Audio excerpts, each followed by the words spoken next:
Hello, this is John with Chop Water, Carry Wood. Welcome back. Today, I want to ask a question, and that question is, what is the difference between talking about emotion as a weakness and emotion as a vulnerability?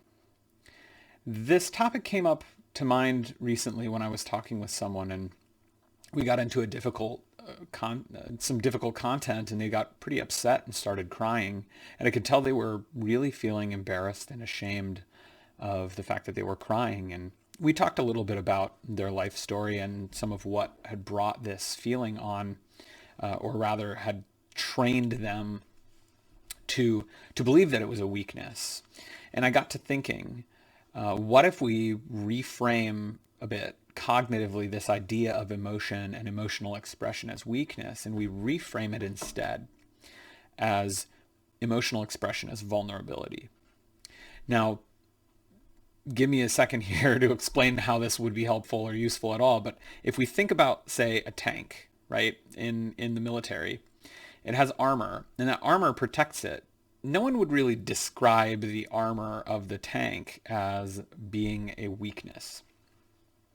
Now, there can be a bunch of semantic argument in here, but really what I'm trying to get at is this idea that a tank, in being armored, gives it a significant number of strengths, but it also gives it some vulnerabilities. So the armor of a tank is very heavy, and in being armored, the tank is then not a very good boat. They don't fly very well. They sink in water. These are vulnerabilities conferred by the nature of the tank's armor.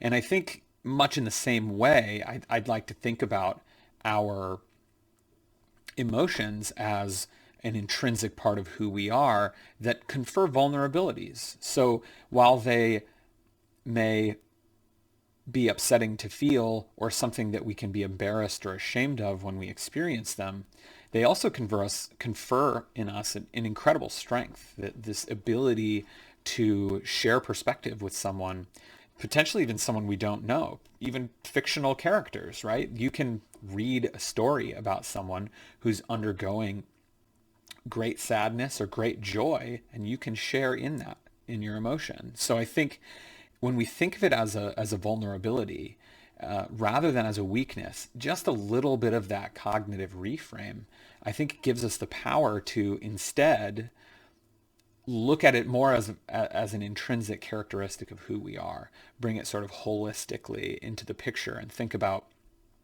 what it is that it's doing for us in a bigger sense, rather than just something to be ashamed of or something to be scared of.